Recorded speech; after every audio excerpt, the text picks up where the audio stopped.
Bien, Shabbat Shalom, sean todos bienvenidos. Estamos un Shabbat más con permiso y bendición de lo alto del cielo.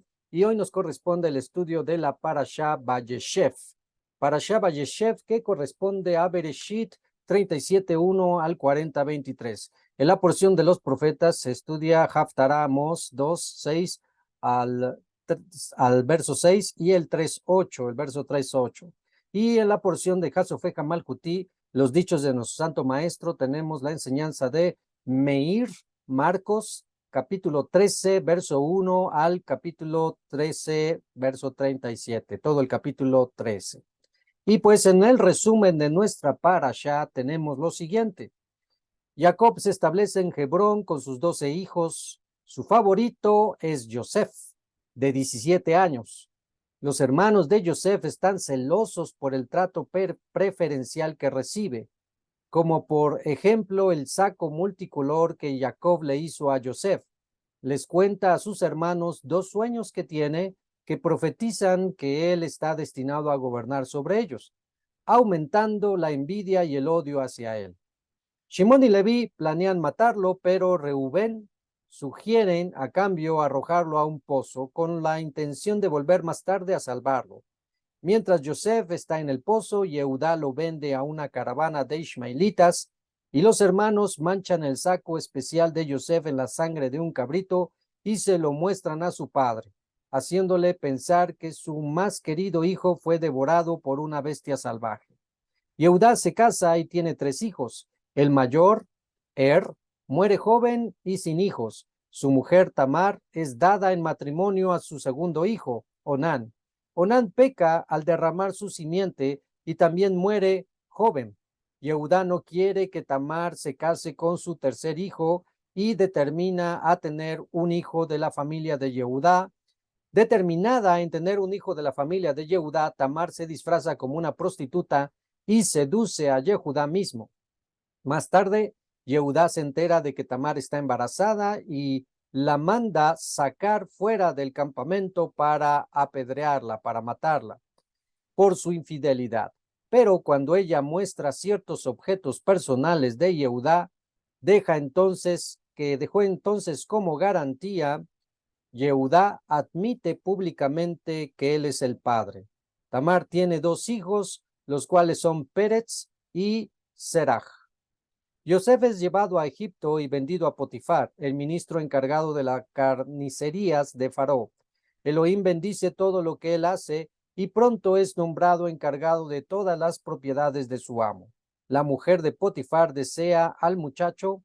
Cuando Yosef se niega a estar con ella, ella le dice a su marido que el sirviente hebreo trató de violarla y lo envían a prisión. Yosef gana la confianza de los carceleros, quienes le otorgan un cargo importante en la administración de la prisión. En prisión, Yosef se encuentra con el maestro de coperos y el maestro de panaderos de Faraón, ambos encarcelados por el rey. Los dos tienen un sueño que Yosef interpreta. En 3 días le dice al maestro de coperos será liberado y al maestro de panaderos será ahorcado. Yosef le pide al maestro de coperos que interceda por él ante Faraón. Las predicciones de Yosef se cumplen, pero el maestro de coperos se olvida de Yosef. Bien, esta es la porción el resumen de la porción que tenemos en nuestra parashá, a lo cual debemos de decir que esta es una parashá muy interesante porque encontramos varios episodios contrastantes y dramáticos al mismo tiempo. Aquí aparece Yosef, quien es el arqueotipo de lo que ya vamos a empezar a ver, la tipología de Yeshua ben David, de Yeshua de Nazaret, su vida, su misión y su función en la vida de Yosef. Hablar de Yeshua es hablar de Yosef ben Jacob. Las dos historias que tenemos, tanto en el Brit Hadashah, Nuevo Testamento, como en el Tanaj, en la Torá, con respecto a Yosef, son historias paralelas. Cuando estudiamos la vida de Yosef a partir de ahora, de aquí en adelante, vamos a encontrar muchísimos paralelismos y muchísima tipología en la vida de Yosef con respecto a la vida de Yeshua de Nazaret, con respecto a la misión y función de Yeshua de Nazaret. Es algo muy hermoso porque todo esto ya estaba descrito y estaba siendo profetizado. Y cuando lo vemos ya con otros ojos, se pueden abrir las escrituras y podemos entonces comprobar la hermosa armonía que el Creador solo él pudo haber hecho, no solo al escribir un libro como es la Torá, sino al realizar que las vidas de varias personas pudieran traer la historia que fue escrita y que siglos y siglos después vendrían a ser una simbología del ungido, del Mashiach de Israel. Para esto quisiéramos iniciar, antes de esto, ir a Lucas. Los que tengan la escritura, por favor, busquen Lucas, Gilel. Vamos a Gilel, capítulo 24. Gilel 24. Recuerden que nuestra manera de interpretar las escrituras tiene que ver con respecto a lo que creemos de Yeshua, nuestro Mashiach. Bien, vamos a ver lo siguiente, Lucas 24. Vamos a leer desde el verso 13.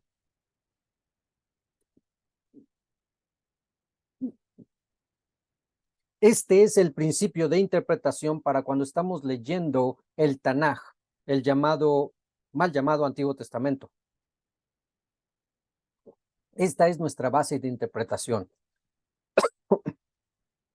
Todos los netzaritas sabemos de la riqueza que hay en la escritura.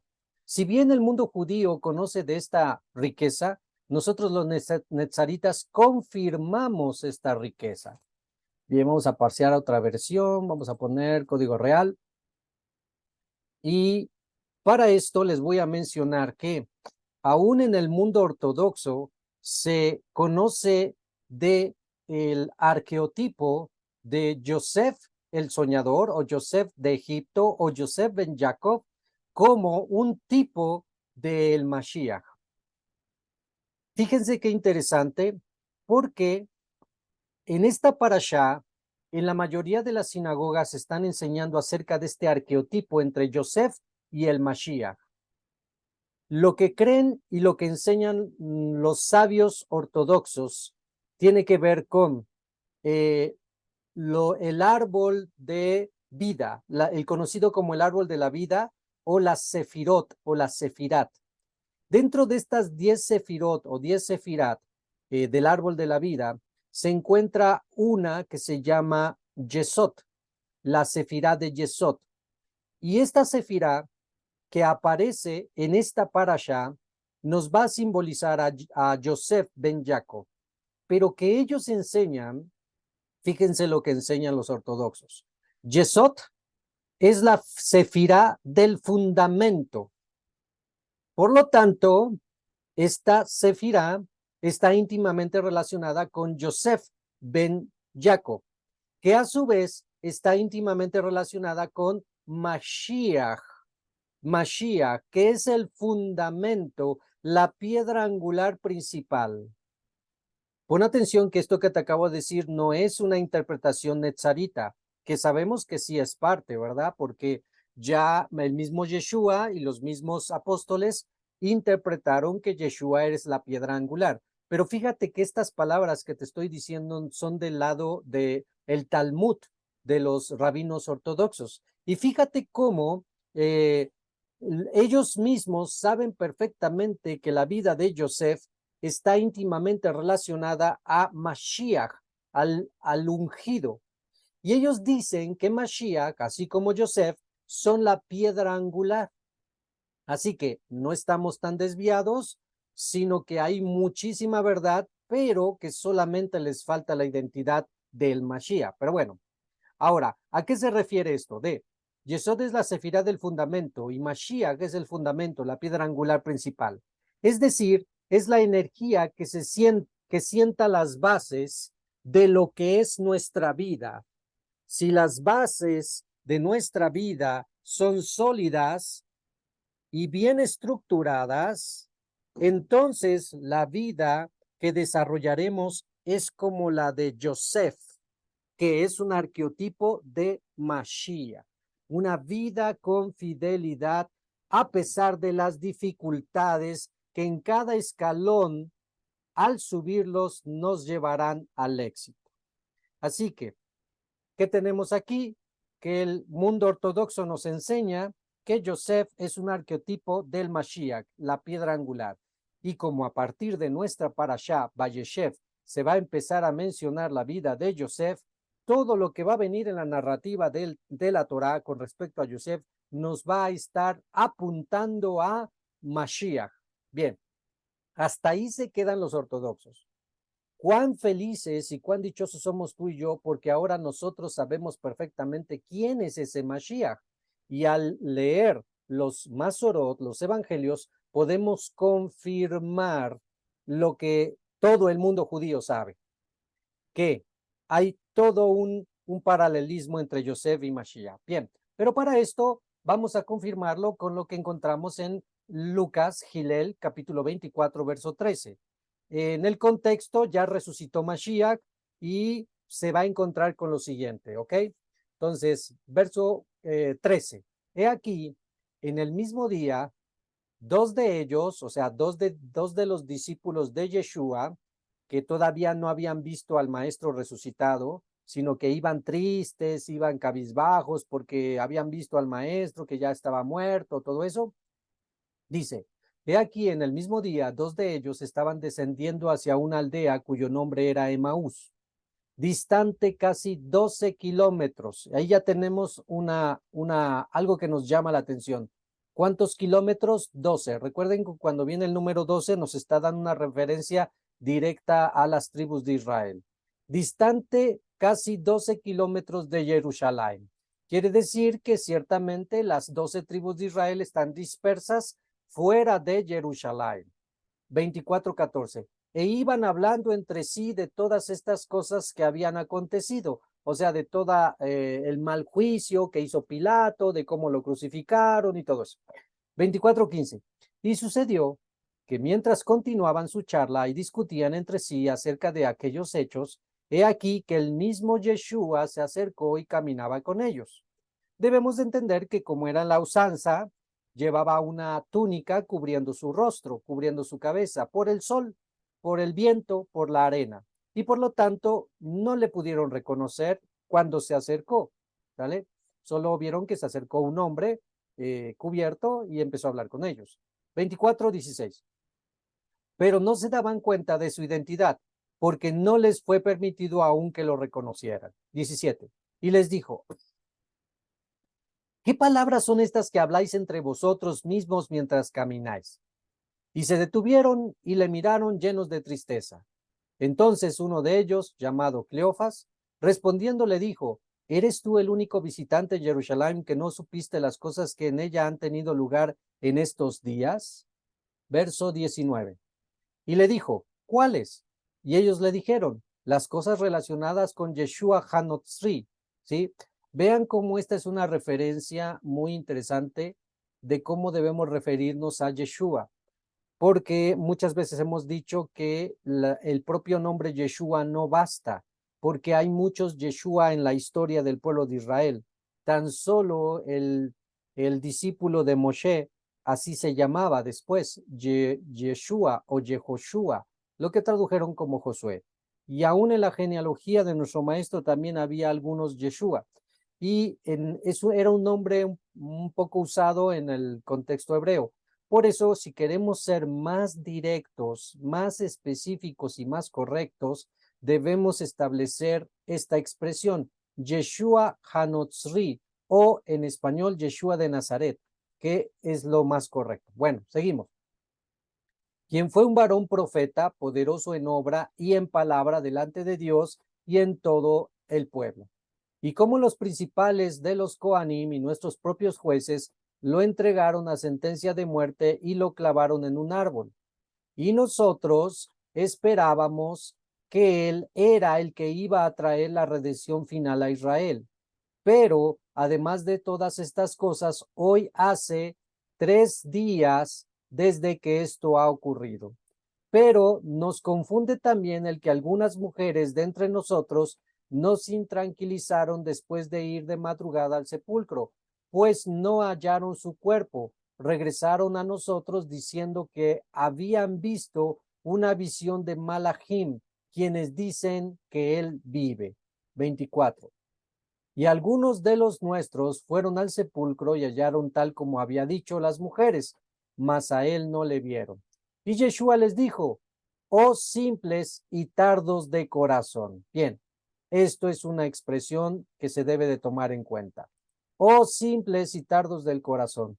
Los que no alcanzan a identificar, a poder ver a Yeshua en las escrituras, es porque son simples y tardos de corazón, o sea, tardos de fe, o sea, no tienen mucha fe, no tienen la revelación de lo alto.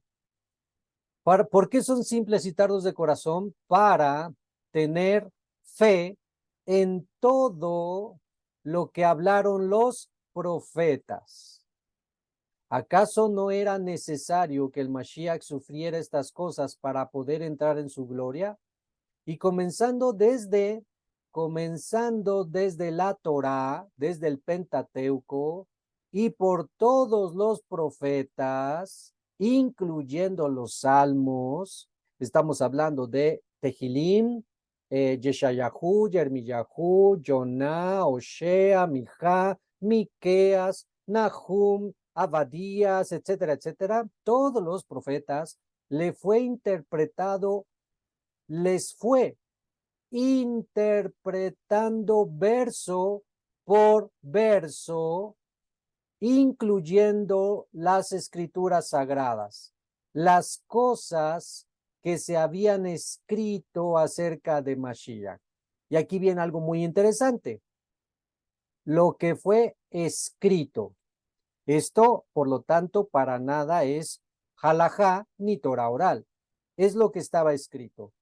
¿Y está escrito dónde? Está escrito en las escrituras sagradas. ¿Cuáles escrituras sagradas? En la Torá y en los profetas. Quiere decir que en la Torá, y en los profetas se encuentra escrito acerca de Mashiach.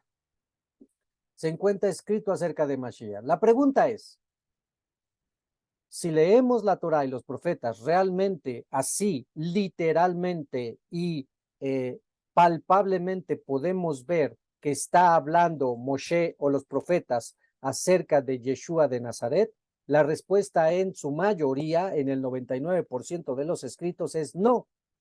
No encontramos ninguna descripción que diga Yeshua de Nazaret va a hacer esto, o Yeshua de Nazaret va a hacer aquello, o Yeshua de Nazaret va a pasar aquello, sino que la clave está en lo que dice el verso anterior, donde dice que les fue interpretando, aquí esta palabra, les fue interpretando las escrituras.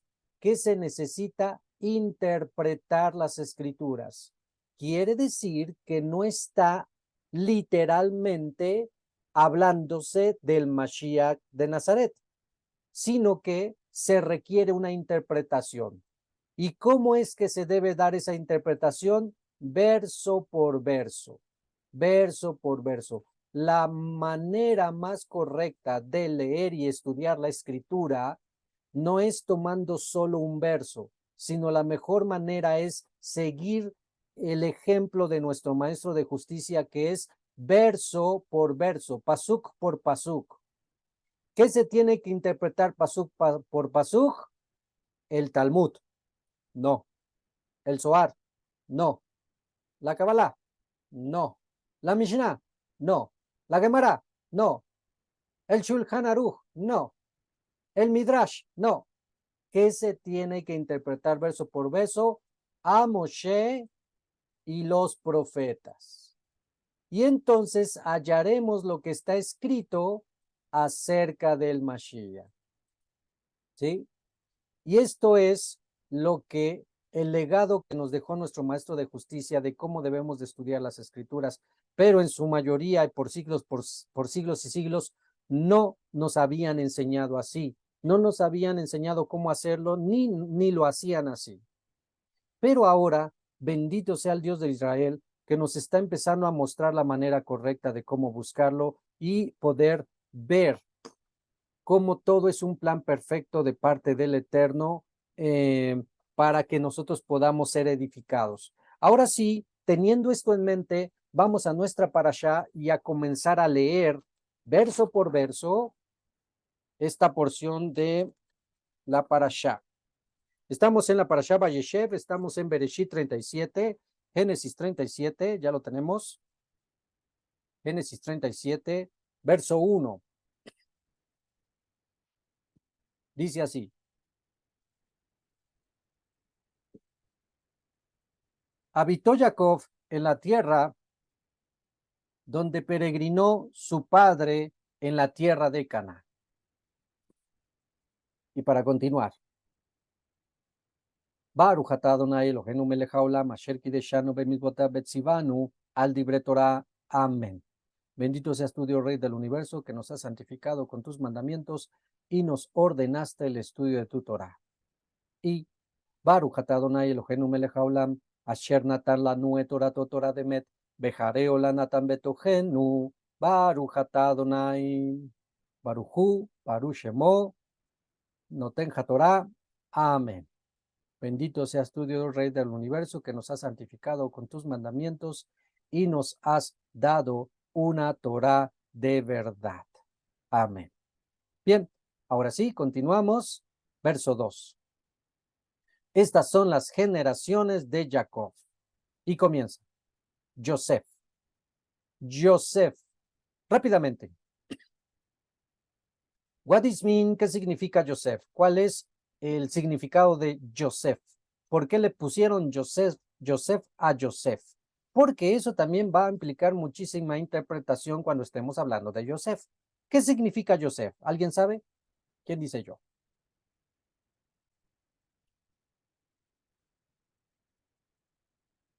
¿Quién dice yo? ¿Quién dice yo? ¿Qué significa Joseph? Viene del verbo hebreo liosif. Ya les ayudé, ya les di una pista. Añadir, muy bien. Gracias a Keter. Añadir. Joseph significa añadir o añadirá, ¿sí? De añadir. Bien, eso no lo pierdas de vista porque en toda la historia de Joseph, donde continuamente se esté usando el nombre de Joseph, tiene que ir en la mente lo que significa el nombre. Por algo le pusieron así. Bien, entonces, comenzamos con Joseph era de 17 años. Ve haciendo cuentas. ¿Cuántos años tenía en ese momento? 17 años. Cuando pastoreaba con sus hermanos las ovejas, él era un muchacho que solía estar con los hijos de Bilha y los hijos de Silpa. Estaba junto, comúnmente estaba siempre con los hijos de Silpa y de Bilha. Quiere decir que no se juntaba mucho con los hijos de Lea. Seguimos y dice, esposas de su padre.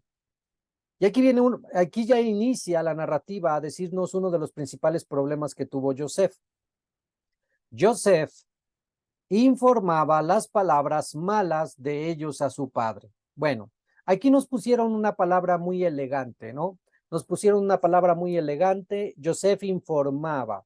Eso suena muy elegante. Bueno, si lo traducimos a nuestro contexto, diría, y Joseph andaba de chismoso con su padre, ¿cierto o no? Entonces, ojo con eso, porque eso es una realidad y eso fue lo que le valió mucho de su odio que sus hermanos tenían en contra de él. Todo lo que hacían sus hermanos malo, iba y se lo chismeaba a su padre. Y por obvio, quien quedaba siempre como el bueno, ¿quién era?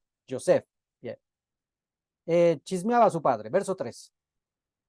Israel amaba a Joseph más que a todos sus hijos, porque un hijo en su ancianidad era para él y le hizo una túnica rayada. Bien, hemos aprendido, hermanos, para todos los que somos padres y para los que vayan a ser padres, un principio para todos nosotros que constantemente hemos estado afirmando, recalcando, que es no hagan excepción de hijos. No se debe de hacer excepción de hijos. Escrito está en los mandamientos, en la Torá de Moshe.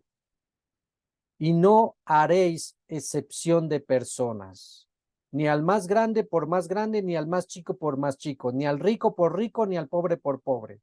Ahí nos indica la Torá que tenemos que ser equitativos en nuestro trato con nuestros semejantes.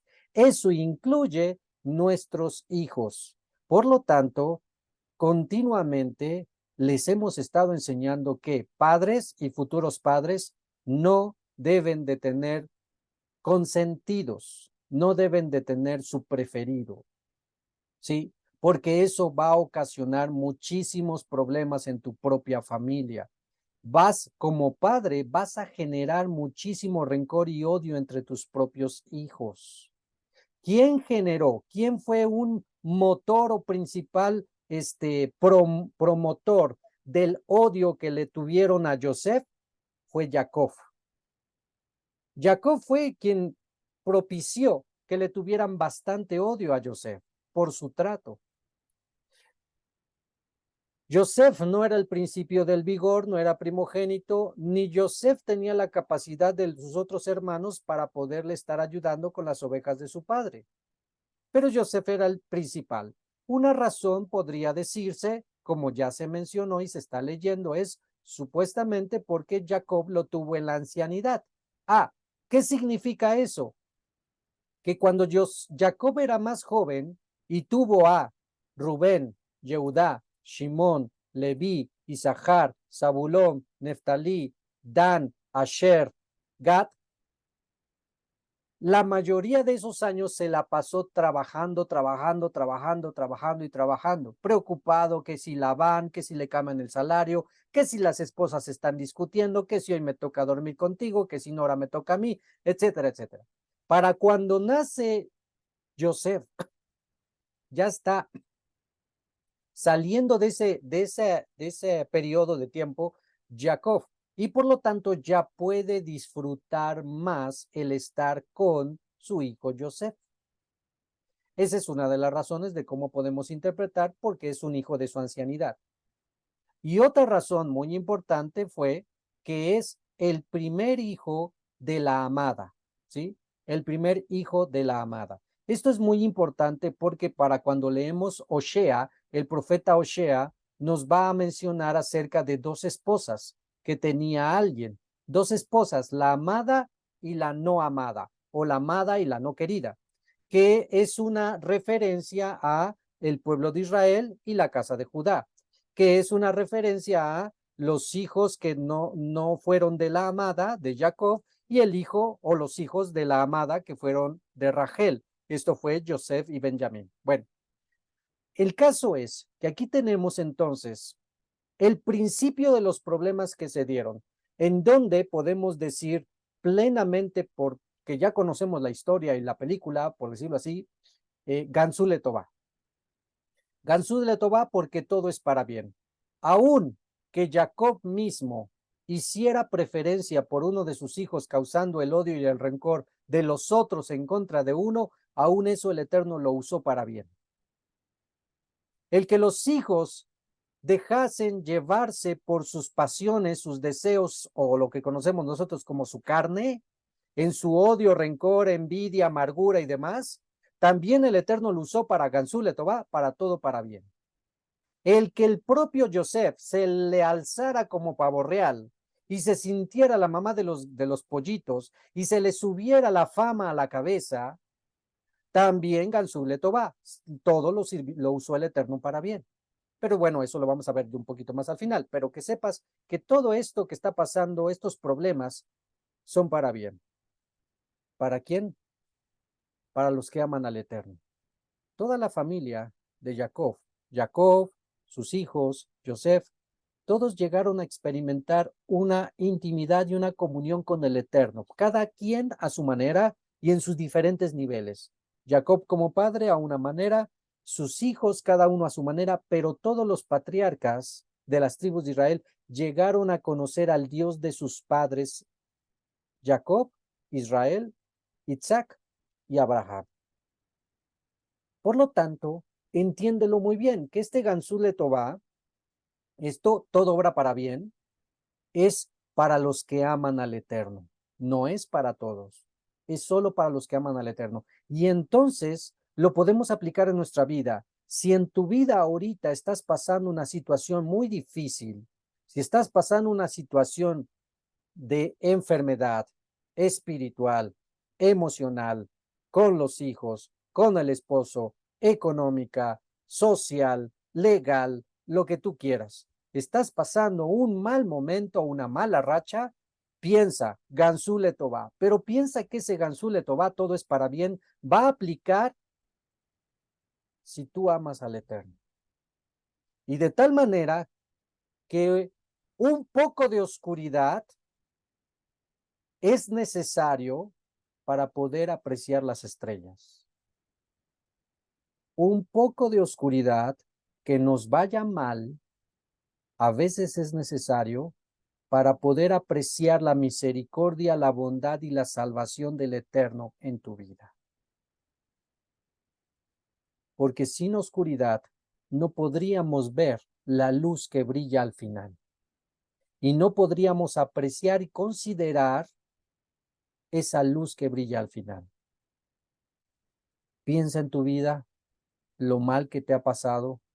Si amas al Eterno, no lo dudes, todo fue para un bien mayor. Esta enfermedad, esta situación, lo que estoy viviendo, es para un bien mayor. Lo tenemos que entender así. No como los impíos, los paganos, los incrédulos, que todo lo que les pasa, nunca dan gracias al Eterno, no consideran nunca al Creador, y por lo tanto piensan que somos producto de la casualidad. Nunca van a conocer entonces esa luz que brilla al final del túnel en la oscuridad. Esa historia que se está empezando a tejer con Jacob y Joseph y sus hermanos, inicia diciéndonos como ejemplo el principio de los problemas familiares.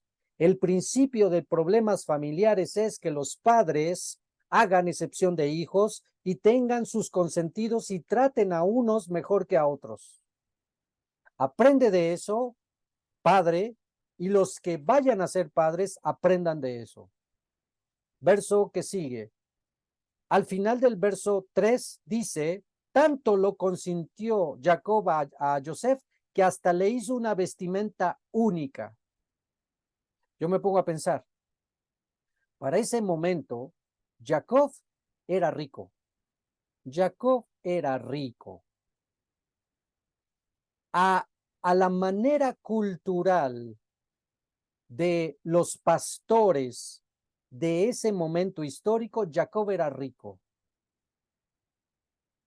Y si era rico, ¿por qué no le hizo túnicas a todos sus hijos?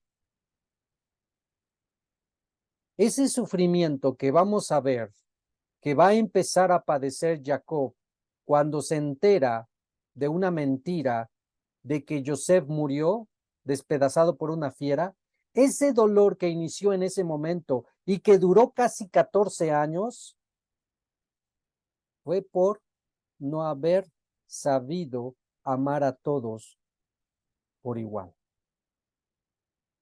Porque cuando un hombre ama a todos sus hijos por igual, lo alenu, no lo quiere el Eterno, llega a perder a uno, tiene la consolación de los que quedan. Y fácil pasa la transición. Pero cuando su esperanza, su amor o su ídolo está en uno solo y le llega a pasar algo a ese uno solo, entonces vienen las consecuencias. Verso 4. Verso 4.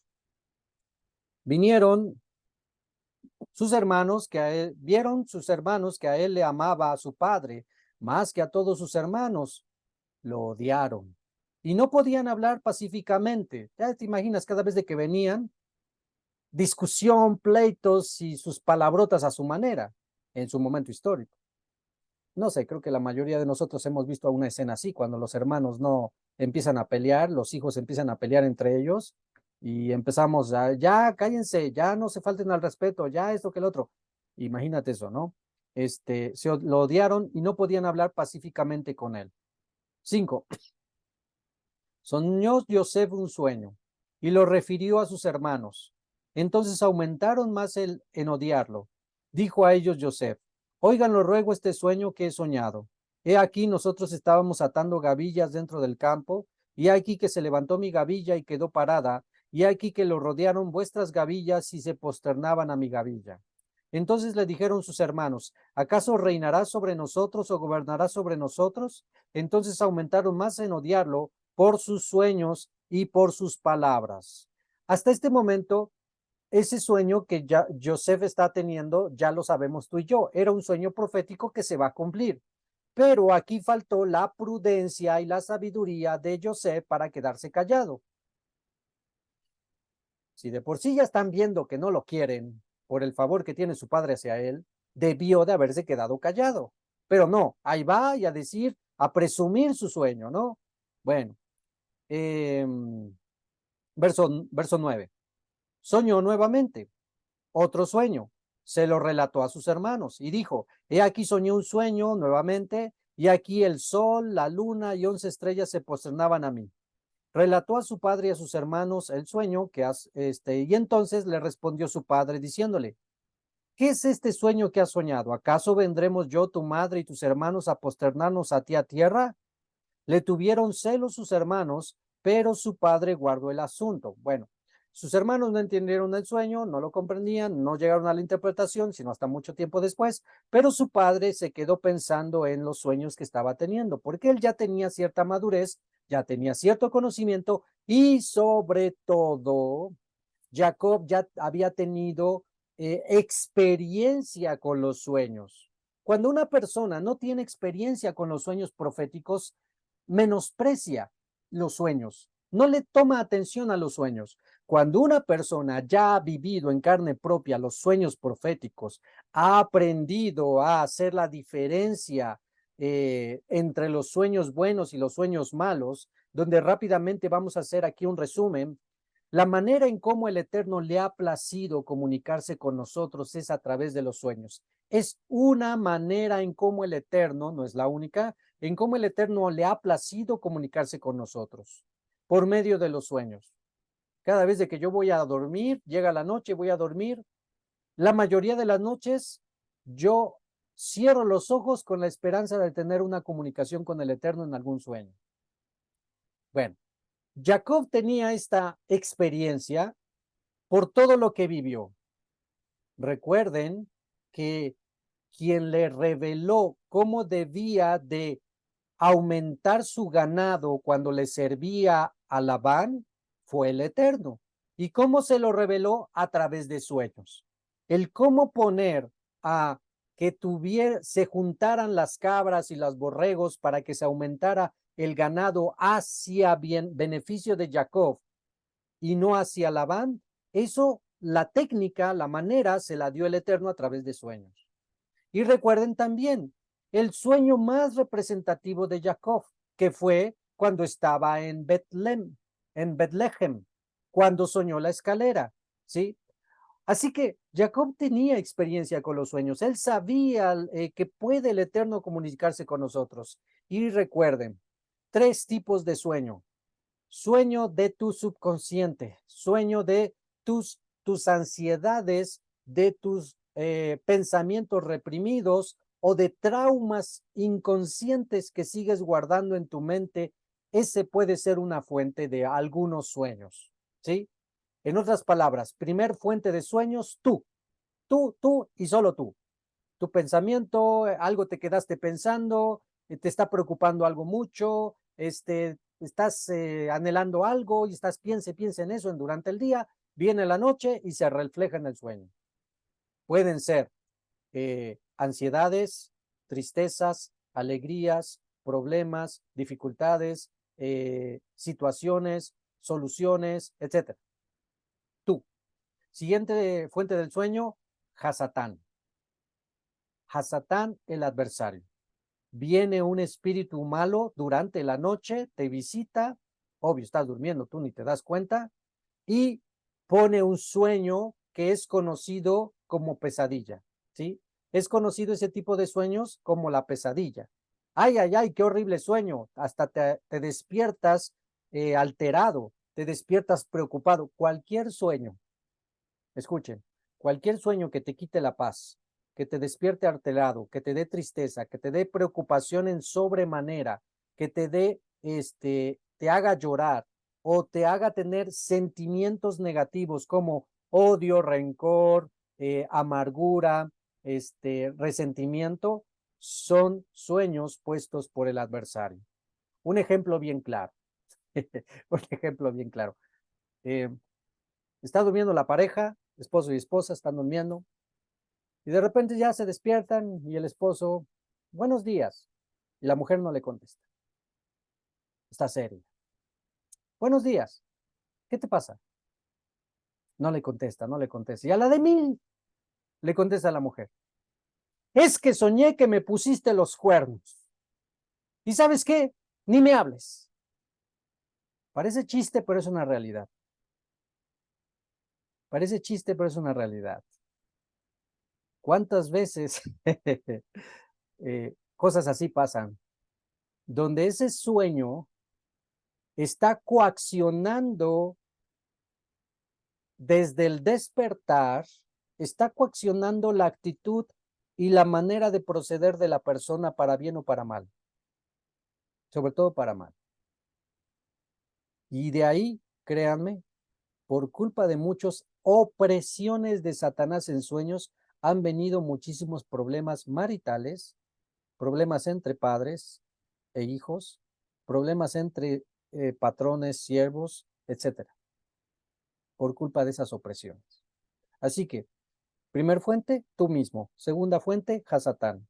Si el sueño es totalmente oscuro, si tú ves el sueño con un fondo oscuro, que no tiene en sí un principio ni un fin, ese sueño, no tiene principio ni fin, y te quita la tranquilidad, te quita la paz, y te incita a estar en mala actitud con alguien prójimo, es opresión o lo que llamamos pesadilla, y deséchalo, olvídalo, ni lo repases ni lo recuerdes, simplemente olvídalo. Tercer fuente, el Eterno. Viene un malaj del Eterno, pone su mano sobre tu cabeza y te da una revelación, te da un mensaje. Ese sueño te va a traer un mensaje, y por lo general los sueños del Eterno tienen un principio y tienen un final bien definido. Un principio y un final bien definido. Tienen un mensaje que no te va a traer ni tristeza, ni angustia, ni nada de eso. Simplemente te va a traer un mensaje que te va a dejar reflexionando. En la mayoría de los casos no son literalmente los sueños del Eterno como se deben de interpretar. Ay, soñé que un perro pasaba y no sé, y después yo pasaba, algo así. No necesariamente tiene que pasar exactamente, literalmente, lo que la figura del sueño se vio, sino que se debe de interpretar en base a la información oculta que hay de ese sueño. El ejemplo claro es lo que vamos a ver más adelante, la siguiente parashá, me adelanto tantito, con el sueño de Faraón. Faraón soñó 7 vacas gordas y 7 vacas flacas. Y las vacas flacas comieron a las gordas. La pregunta es, ¿literalmente iba a haber Faraón como una vaca flaca se iba a comer a una vaca gorda en la vida real? La respuesta es no. Así que ahí tenemos que ser sabios, y ahí entra la sabiduría, y ahí entra la intimidad, el apego que cada persona debe de tener con el Altísimo para poder tener la sabiduría suficiente para interpretar el sueño correctamente, para saber detectar si el sueño es del Eterno y hay algún mensaje, considerarlo, o es opresión, es de Satanás, hay que desecharlo, o es de tu subconsciente, es algún sentimiento reprimido y también lo desechamos. Otra cosa que diremos es, comúnmente nos habían enseñado, ¿qué dicen los sabios? Que los sueños que no se interpretan son cartas no abiertas, porque los sueños son como cartas, enseñan los sabios, los jajamín, los rabinos. Los sueños son como cartas, que al interpretarlos es como si leyéramos el contenido de la carta. Hasta ahí vamos bien, estamos de acuerdo. El problema es que ellos dicen que si tú no interpretas ese sueño, no se va a cumplir ese sueño. Si tú no interpretas o no lees ese sueño o esa carta, no va a cumplirse ese sueño. En eso no estamos de acuerdo. ¿Por qué? Porque el Eterno da los sueños y nos advierte. Porque el Eterno siempre, su constante, como dicen los profetas, es mostrarnos lo que viene en el futuro y cuando son cosas que van a marcar nuestra vida, por lo general el Eterno nos advierte tiempo antes, de una manera por medio de los sueños. Pero el que tú no interpretes el sueño que el Eterno te dio, no quita que se cumpla el sueño al final. Porque el Eterno simplemente nos avisa. Ya si tú pusiste atención o no pusiste atención, ya no es cosa del Eterno. Él cumple el sueño, él cumple la profecía, él cumple el mensaje, ¿sí? No como los rabinos que dicen que si no interpretas el sueño, no se cumple. No, imagínate, realmente alguien interpretó el sueño de Joseph como tal. No. Así que si nadie lo interpretó como tal, con firmeza, pues no se debieron de haber cumplido, pero al final al cabo se cumplieron. Entonces, si el Eterno te da un sueño, si lo interpretas o no lo interpretas, de todos modos se va a cumplir. Mejor que lo interpretes para que estemos advertidos.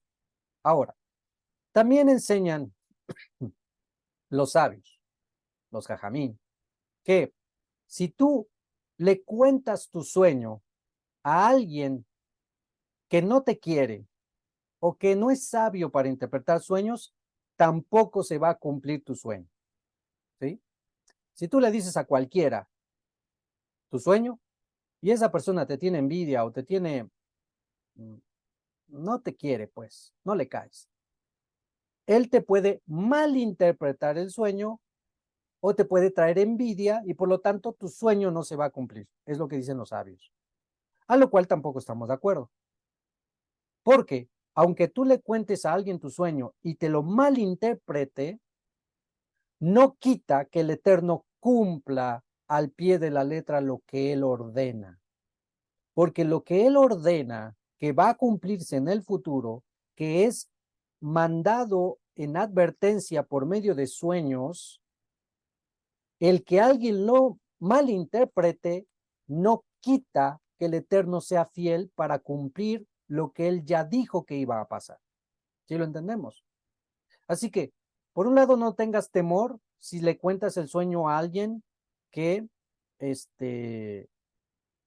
no cree en los sueños o no tiene para nada sabiduría para interpretar sueños o le caes tan mal que te lo va a interpretar mal. O es incrédulo. ¿Cuántas veces yo he contado sueños y no me han creído? Y no por eso dejo de creer en los sueños. No por eso dejo de creer en que el Eterno nos habla por medio de sueños. Lo más correcto sería contárselo solamente a alguien que te pueda ayudar a interpretar los sueños. No necesariamente alguien que te ama, porque si le cuentas el sueño a alguien que te ama, la balanza va a estar inclinada a una interpretación siempre, siempre favorable. Y eso no es lo que buscamos. Lo que buscamos es la verdad de la interpretación. Necesitamos una persona que no tenga, por decirlo así, ningún favor, ni a favor ni en contra, sea intermedia y pueda interpretar correctamente los sueños. Y recuerden, como vamos a aprender, lo va a decir más adelante en la siguiente parashá, Yosef, el interpretar sueños no es de nosotros. El interpretar sueños es de Hashem. Quien da la interpretación de los sueños no somos nosotros, no nuestra sabiduría, es el Eterno. Así que recuerda estos tres tipos de sueños. O son tuyos, o son del enemigo, o son de Hashem. Y yo creo que todos nosotros, todos hemos soñado cosas del Eterno. Solamente que en la mayoría de los casos, por nuestra falta de experiencia o por nuestra falta de estar atentos, hemos pasado por alto muchísimos sueños. Algo así, no sé si te ha pasado, me vas a entender y lo vas a corroborar. Cuando dices, te pasa algo en tu vida y dices, ah, esto ya lo soñé. Sí, bueno, eso ya lo soñé. O algo así como, esto es un déjà vu. Sí conocen lo que es un déjà vu, ¿verdad? Bueno, esto es un déjà vu. No, no es un déjà vu.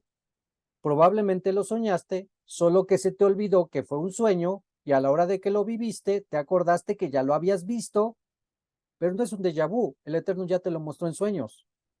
¿Sí? Entonces, cosas así. Bien, vamos, verso 12. Fueron sus hermanos a pastorear las ovejas de su padre en Shechem. A partir del verso 12, hermanos, vamos a empezar a ver la tipología y los paralelismos entre Yeshua y Joseph, ¿sale? Así que pónganse muy atentos. La historia del pueblo de Israel y del Mesías con Joseph. Verso 12. Fueron sus hermanos a pastorear las ovejas de su padre a Shechem.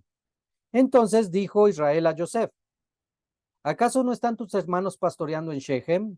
Y aquí comienza. Pon en tu mente al padre diciéndole a Yeshua, anda, te enviaré a ellos. ¿A quiénes envió Jacob? A Joseph, a sus hermanos. ¿A qué envió el padre a Yeshua a la tierra? A ver a sus hermanos, a buscar a sus hermanos. ¿Van viendo? Y le contestó. ¿Qué contestó Joseph? La actitud correcta. Sí, padre, voy. Heme aquí, que es la actitud de Yeshua. No se negó y dijo, sí, voy. 14. Le dijo Jacob, anda por favor y mira la paz de tus hermanos. Lo traducimos a nuestro contexto. Ve a ver si están bien tus hermanos y ve a ver si están bien el rebaño y me traerás respuesta. Entonces lo envió del valle de Hebrón y él llegó a Shechem. Lo encontró un hombre y él, Joseph, estaba extraviado en el campo y le preguntó el hombre diciendo, ¿qué estás buscando? ¿Qué está buscando Joseph? A sus hermanos. ¿Qué vino a buscar Yeshua? A sus hermanos. ¿Qué estás buscando? Le contestó 16. A mis hermanos yo estoy buscando. Dímelo ruego, ¿dónde están ellos? ¿Dónde están pastoreando? 17. Y le dijo el hombre, partieron de aquí, pues yo he escuchado que decían vayamos a Dotán. Entonces fue Joseph tras sus hermanos y los encontró en Dotán. Estamos hablando que se supone que deberían de estar en un lugar, Shechem, pero no estaban ahí, estaban en Dotán. Se supone que deberían de estar en Israel, los hijos de Israel, pero no estaban en Israel totalmente. Tuvo que andarse viajando en todo el país, Galilea, Samaria, lo que es Judea, lo que es Yeshua. Pero en esencia, sus discípulos que van a cumplir la misión del maestro, ¿dónde estuvieron buscando a las ovejas perdidas de la casa de Israel? En todo el mundo, en todo Asia, en Egipto, en Siria, y más allá. Entonces, estamos hablando deberían de estar en un lugar, tierra de Israel, pero no están ahí, se fueron, están en la diáspora. Seguimos, dice, están en Dotán. 18. Lo vieron de lejos y cuando todavía no se habían acercado a ellos, conspiraron contra él. ¿Para qué? Para matarlo. ¿Quiénes están conspirando para matar a Joseph? Sus hermanos. ¿Quiénes conspiraron constantemente? Leemos en los evangelios que estaban buscando una razón, una manera, el más mínima razón para llevarlo a la muerte. Sus hermanos. Seguimos. 19. Y dijeron uno a otro, he aquí que el dueño de los sueños aquel está viniendo. Pues ahora vamos, lo mataremos, lo arrojaremos en uno de los pozos y diremos que un animal feroz lo comió y veremos qué será de sus sueños. Pero oyó Rubén y lo salvó de sus hermanos, diciendo, no mataremos una vida. Y les dijo además Rubén, no derramen sangre, arrójenlo en el pozo que está en el desierto, pero no extiendan sobre él su mano. Lo dijo para salvarlo de sus manos a fin de devolverlo a su padre. Algo así como a que lo echen al pozo y cuando se distraigan yo lo saco. 23. Ocurrió que cuando llegó Joseph a sus hermanos, estos quitaron a Joseph su túnica, la túnica rayada. Y aquí, la túnica rayada. Subráyenla, márquenla porque eso es muy importante. ¿Alguien se ha preguntado por qué es una túnica rayada multicolor? ¿Por qué una túnica rayada multicolor? La respuesta es porque en Yosef, una vez más, que simboliza la tipología de Mashiach, de Yeshua, sobre quién o quién es la autoridad de todo Israel, Yeshua. ¿Qué simboliza cada uno de esos colores multicolor? Cada una de las tribus de Israel. La diversidad de los hijos de Israel. ¿Que están en qué? Están al cuidado de Yosef. Están al cuidado de Yosef. Pero esa túnica multicolor que debía de tener Yosef, lo vamos a ver más adelante, llegó a ser manchada por sangre. Llegó a ser manchada por sangre. Hubo una muerte. En ese momento fue un cabrito. Pero para nosotros, en nuestro contexto, ¿quién murió? El mismo. ¿De quién era la túnica? De Yosef. ¿Y qué se manchó? La túnica.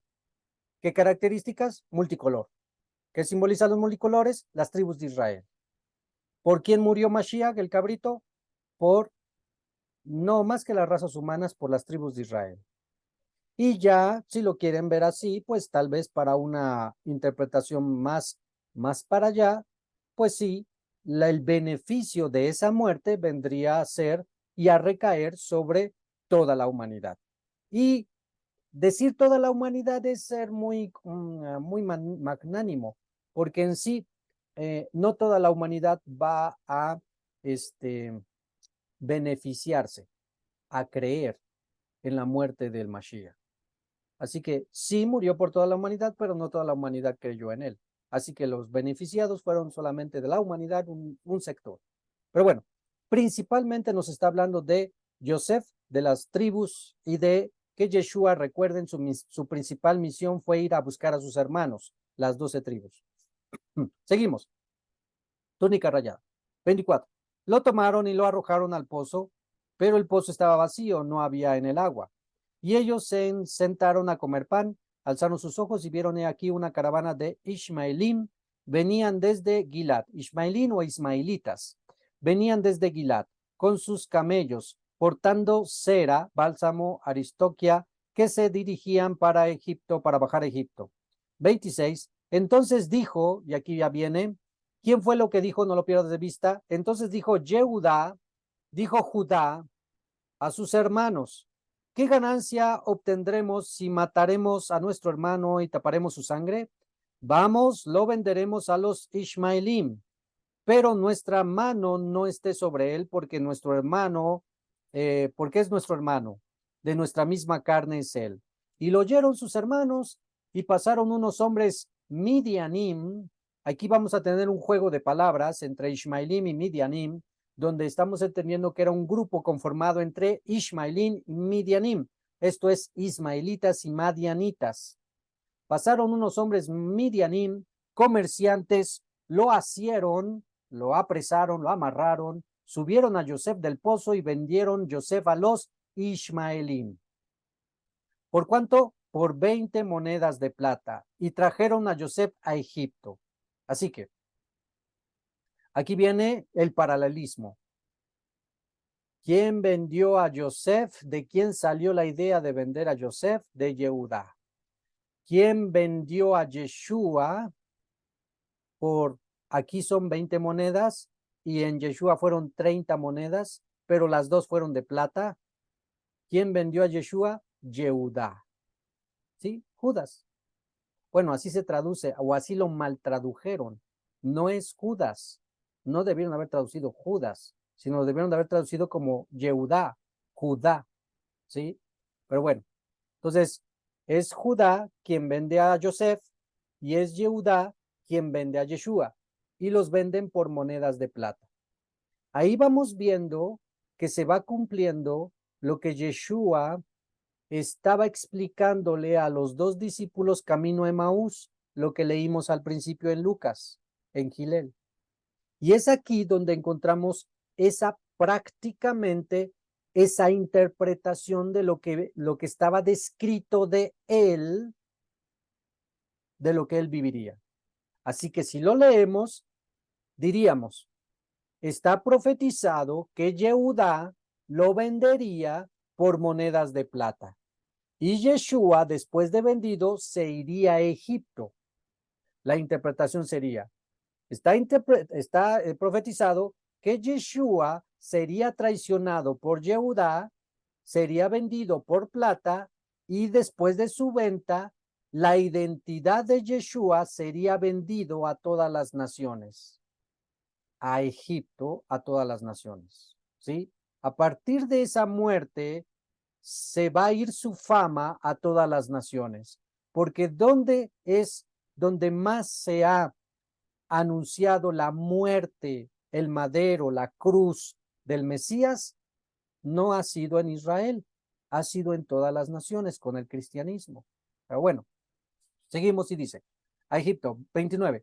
Volvió Rubén al pozo y he aquí que no estaba José en el pozo. Entonces desgarró sus vestimentas, regresó a sus hermanos y dijo, el muchacho no está y yo pues, ¿a dónde iré? Tomaron la túnica de José, degollaron un chivo, ya explicamos eso, y sumergieron la túnica en la sangre.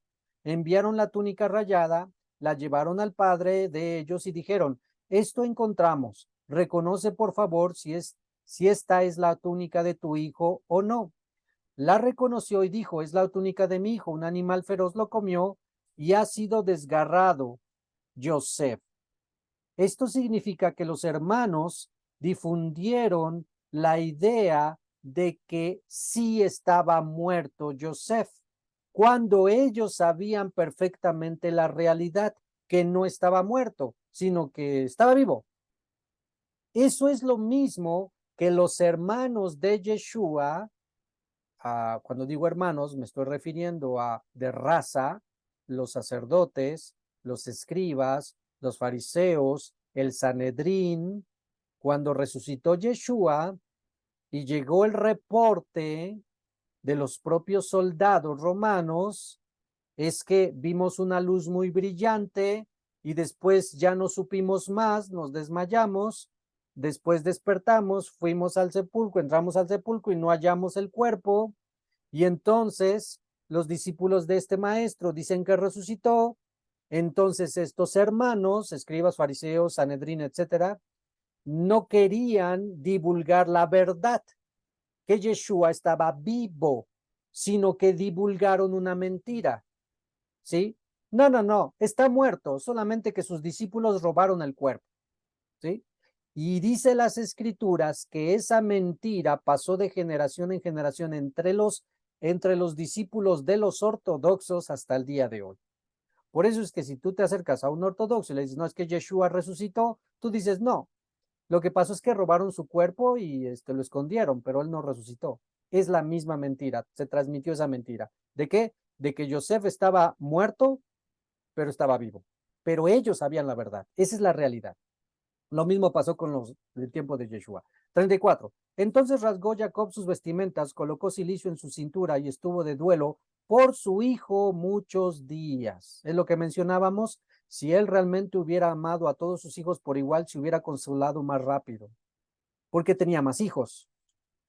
35. Se levantaron todos sus hijos y todas sus hijas para consolarlo, pero se negó a consolarse y dijo, ¿por qué he de bajar en duelo por mi hijo a la tumba? Y lloró por él su padre.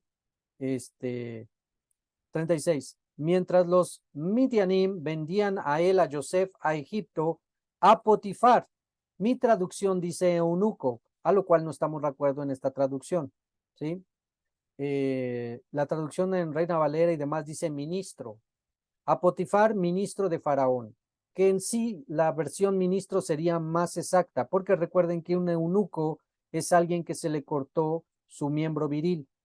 Y como vamos a ver más adelante, Potifar estaba casado. Así que si estaba casado, ¿cómo va a ser eunuco? Bueno, así que esta traducción que yo tengo, pues no me agrada mucho. Quitamos esa palabra eunuco y ponemos ministro. Mientras lo vendieron a Potifar, ministro de Faraón, jefe de los matarifes. 38:1. Ocurrió en aquel tiempo que bajó Yehudá. A ver, a partir de aquí, oficial también sería una buena traducción, oficial de Faraón. A partir de aquí, como que nos va a romper el ritmo de la narrativa, nos va a romper la idea, nos va a cambiar la idea, el ritmo de la narrativa y nos va a meter otra idea, otra historia, que no necesariamente ocurrió cuando se vendió a Joseph a Egipto. No necesariamente ocurrió cuando se vendió a Joseph a Egipto, sino que esta historia que vamos a leer en el capítulo 38 pudo haber ocurrido tal vez 1, 2, 3, 4 años antes de que Joseph hubiera sido vendido a Egipto, porque al hacer cálculos de los hijos de Yehudá que van a ser nombrados, no nos van a dar en cálculo con los años que Joseph tenía cuando fue vendido y después cuando llegó a ser virrey. Así que esta narrativa del capítulo 38 no necesariamente fue exactamente cuando fue vendido Joseph a Egipto. Tómalo muy en cuenta para cuando estés leyendo e interpretando. Pero nos va a romper la idea y nos va a hablar algo de muy importante. Y es muy importante porque recuerden que de Yehudá viene el linaje del Mashiach. Y es tan importante porque la juxtaposición, o sea, la idea de Joseph que es vendido a Egipto y de toda la situación de Joseph está pegada a la historia, a la descendencia de Yehudá. Y ya vimos que Yehudá fue el que lo vendió. Bueno, pues es mencionado. Pero aquí la idea es que recuerden que más adelante se va a establecer que la monarquía va a venir solamente por la tribu de Yehudá, la monarquía, los reyes. Así que, si tomamos en cuenta que Yeshua es el rey de Israel y que Joseph es un tipo de Yeshua, entonces queda perfecto que nos interrumpan la idea de Joseph para meternos la genealogía de Yehudá, de Judá. Así que vamos a ver.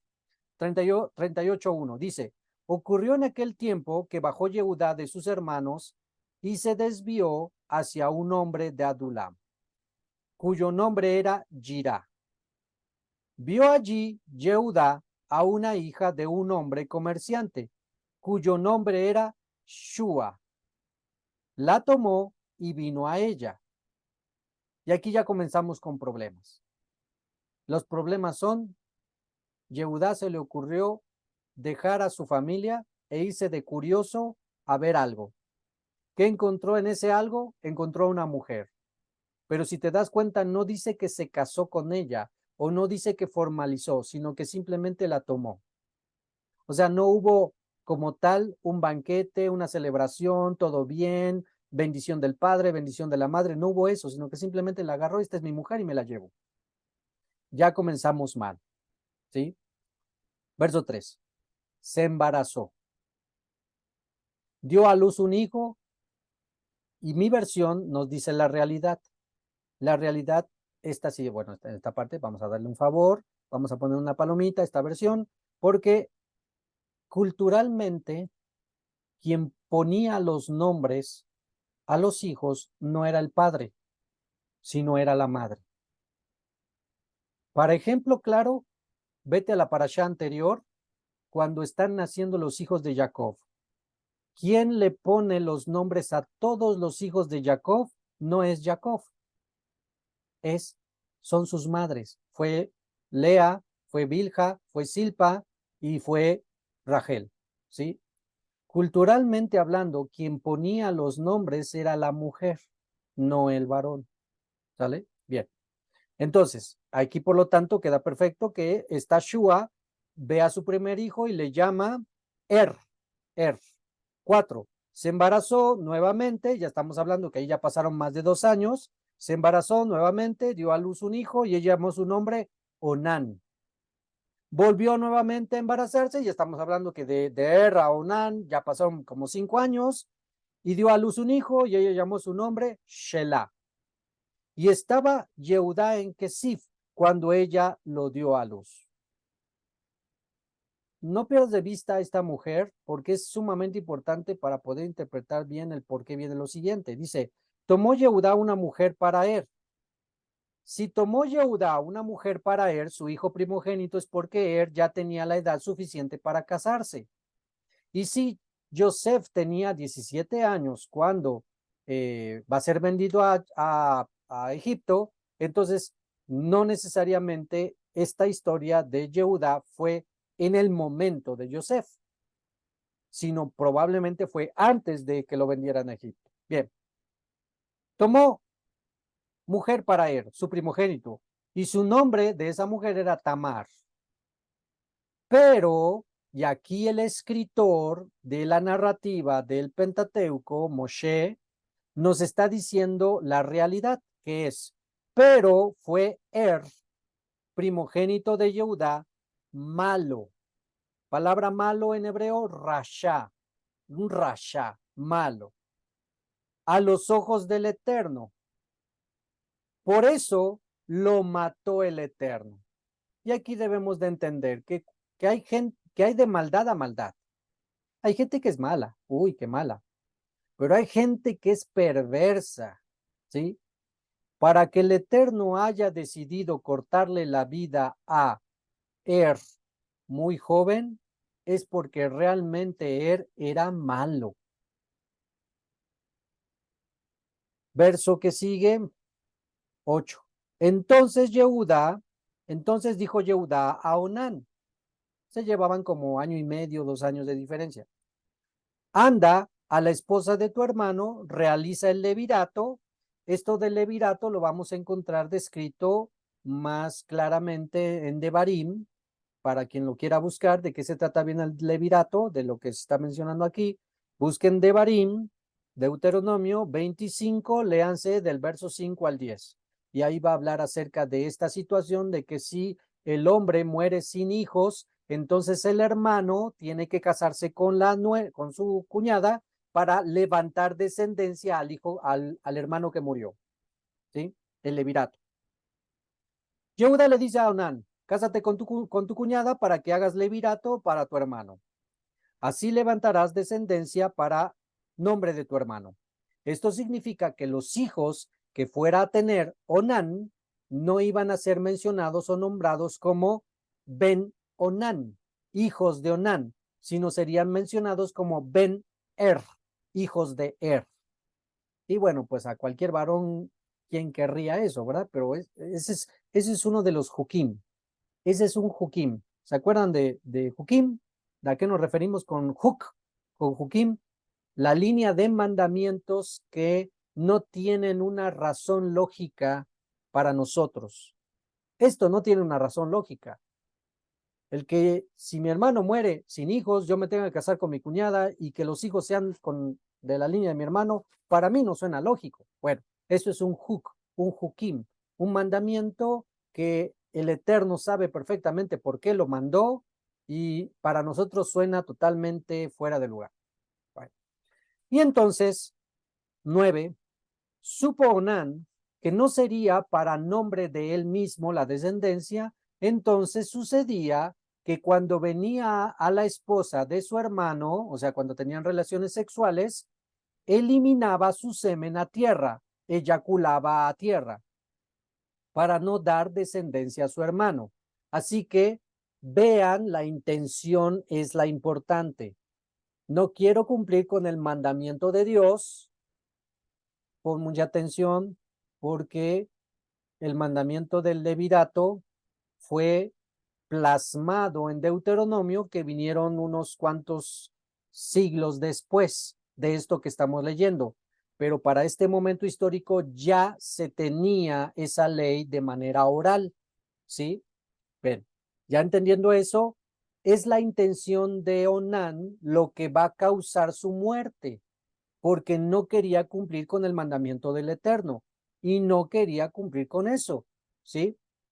Entonces dice, y esta situación, verso 10, fue malo delante del Eterno, su intención, lo que había hecho, y lo mató también a él. 11. Entonces dijo Yehudá a Tamar, su nuera, permanece viuda en la casa de tu padre hasta que crezca Shelah, mi hijo, porque él pensó, no fue porque realmente fuera joven, tal vez sí, pero más bien fue por esto, porque él pensó, quizá morirá Shelah también como sus hermanos. Así que Yehudá, ¿a quién le está echando la culpa de la muerte de sus hijos? A Tamar. Ahí esta mujer, quién sabe qué anda haciendo, los embruja o qué. No sé, algo así. Yehuda le está dando la razón de la muerte por culpa de Tamar. Cuando sabemos en la narrativa, bueno, tú y yo lo estamos leyendo, no es así. Pero Yehuda no lo sabe. Yehuda en sí no se estaba dando cuenta de lo malo que era ni de la perversidad que estaba cometiendo Onán al derramar en tierra. La narrativa ya nos la dice. Pero la pregunta es, si dice la escritura que era malo, ¿de dónde aprendió a ser malo? Si en sí Yehuda no era malo, ¿de dónde aprendió a ser malo? Y por extensión, también Onán era malo. Y por extensión, muy probablemente sí, si Shelah se hubiera casado con Tamar, también hubiera muerto. ¿Por qué? A ver quién me escribe.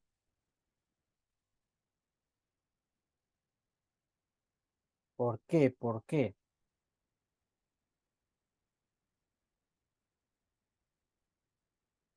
¿No? ¿Nadie? ¿Nadie a la una? ¿Nadie a las dos? La respuesta es por Shua, la mujer que tomó Yehuda. La mujer que tomó Yehuda no era la que debía de ser. Porque si tomas en cuenta que de la simiente de Yehudá iba a venir el Mashiach, el Eterno fue descalificando el linaje que no debía de estar dentro de el linaje de Yehudá. Onán y no aprendieron a ser malos con el vecino. Y Onán no aprendieron a portarse mal con sus tíos, Asher, Neftalí, Gad, con quien pasaron los primeros años de su vida y que son y es quien dicta mucho de la conducta de los hijos con su madre. Sí, porque la mujer no tenía temor del Eterno. Ya nos está diciendo la narrativa cómo fue que la tomó como mujer. Así que, cuando vemos el libro de Crónica de los Reyes, cuando leemos Primera de Reyes, Segunda de Reyes, donde nos hablan de las genealogías de los reyes, pon mucha atención cuando estés viendo la transición, cuando estés leyendo la transición de un rey a otro. Cuando dice, y murió el rey fulano de tal, y le sucedió su hijo fulano de tal. Cuando los reyes son malos, pon mucha atención que se mencionan siempre los nombres de las madres. Y cuando los reyes son buenos, se menciona el nombre de la madre y el origen de la madre. Bueno, de dónde era oriunda. Ejemplo, cuando un rey era bueno, hacía lo bueno delante del Eterno, dice la escritura, y su madre era fulana de tal de Jerusalén. Y cuando el rey era malo, dice, y su madre era fulana de tal, y hasta ahí se queda. Dando por entender que la madre no era de Jerusalén. Por lo tanto, no conocía los mandamientos del Eterno. Y por lo tanto, ¿qué es lo que iba a influir en su hijo? La maldad, el paganismo, la idolatría que ella tenía. Pero cuando la madre era buena, menciona que era de Jerusalén o hija de alguien de Jerusalén, dando por entender que conocía las leyes y los mandamientos del Eterno, por lo tanto que él le instruía al niño. Así que una interpretación para por qué y Onán eran malos tuvo mucho que ver su madre. Y por lo tanto fueron descalificados para ser parte del linaje del Mesías. ¿Qué tuvo que hacer el Eterno? Ideó un plan perfecto. Yehuda se casa con Shua. Sus hijos deben de seguir el linaje, pero ni Shua ni sus hijos son aptos. Entonces lo que hace el Eterno es brincar ese proceso, brincar a Shua, brincar a sus hijos de Shua y entonces nos va a traer el linaje bendito del Mesías directamente de Yehuda. ¿Sí me están entendiendo?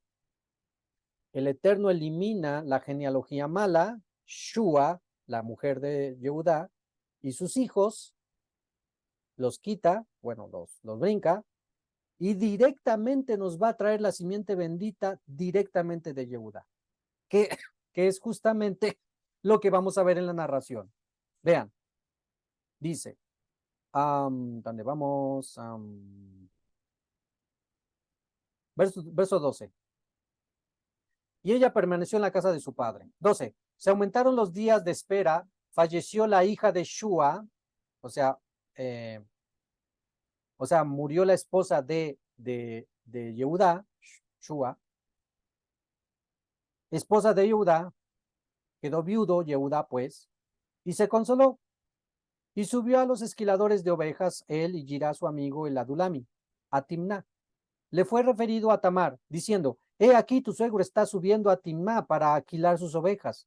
Entonces ella quitó las ropas de su viudez de sobre ella, se descubrió con el velo, tapó su rostro y se sentó en la entrada de la bifurcación de Enaim, que se encuentran en el camino de Timna, porque vio que que ya había crecido Shelah y ella no había sido entregada a él como esposa.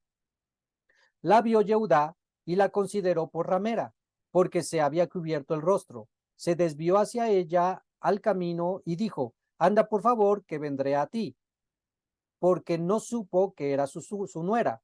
Entonces ella contestó, ¿qué me darás por venir a mí? Entonces le dijo, yo te enviaré un cabrito de los caprinos del rebaño. Y ella le contestó, solo si me entregas una garantía hasta que lo envíes.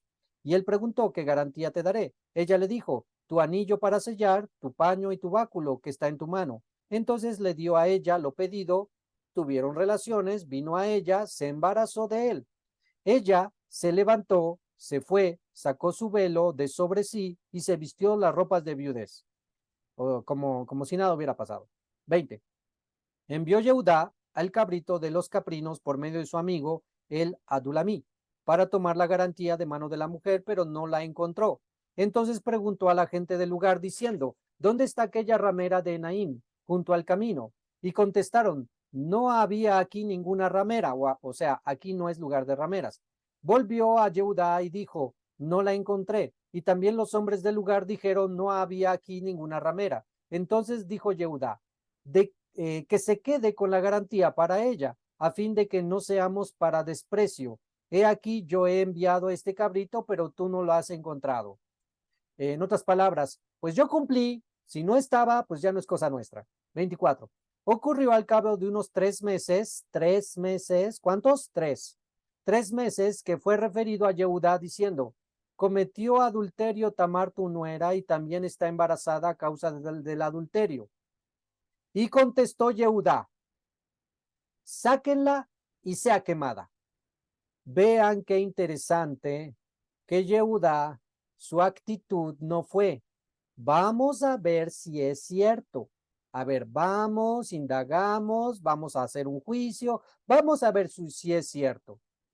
La actitud de Yehudá fue, tengo el pretexto perfecto para no darle a mi hijo a esta mujer y se vaya a morir mi hijo, de una vez que la quemen. ¿Están viendo la actitud de Yehudá? Se quería zafar del problema de su hijo. Sáquenla y quémela. 25. Ella fue sacada y entonces se vio a su suegro diciendo, del hombre de quienes son estas cosas yo me embaracé. Y dijo además, reconoce por favor de quién es el anillo para sellar el manto y el báculo estos.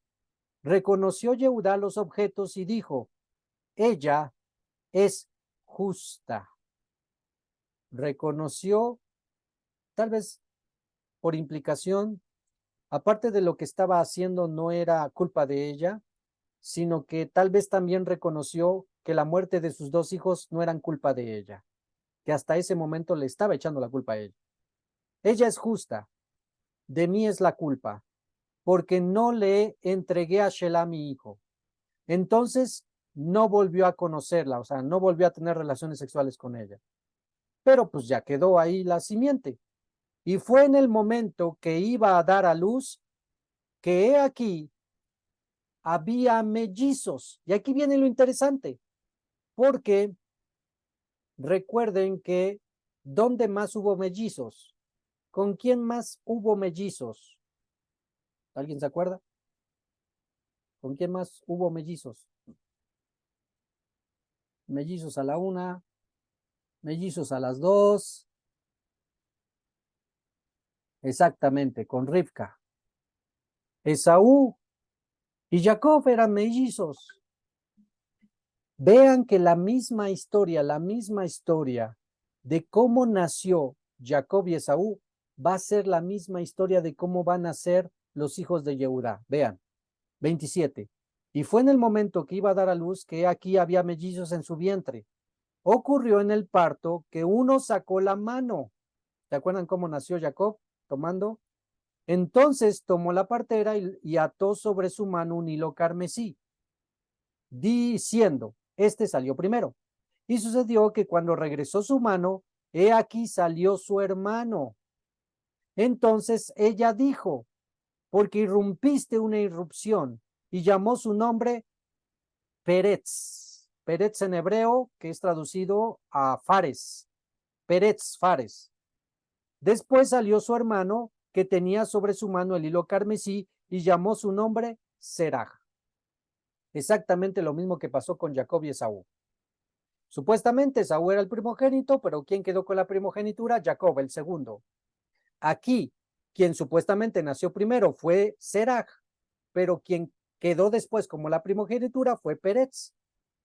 Y Peretz vino a ser el padre de toda la descendencia después de Yehuda, de todo lo que vendría a ser el linaje hasta llegar a Yeshua HaMashiach, Peretz. Y entonces podemos ver cómo el Eterno elimina la simiente no correcta de Shua y sus hijos Er, Onán y Shela, los quita, los anula, y entonces pone directamente la simiente directamente de Yehuda.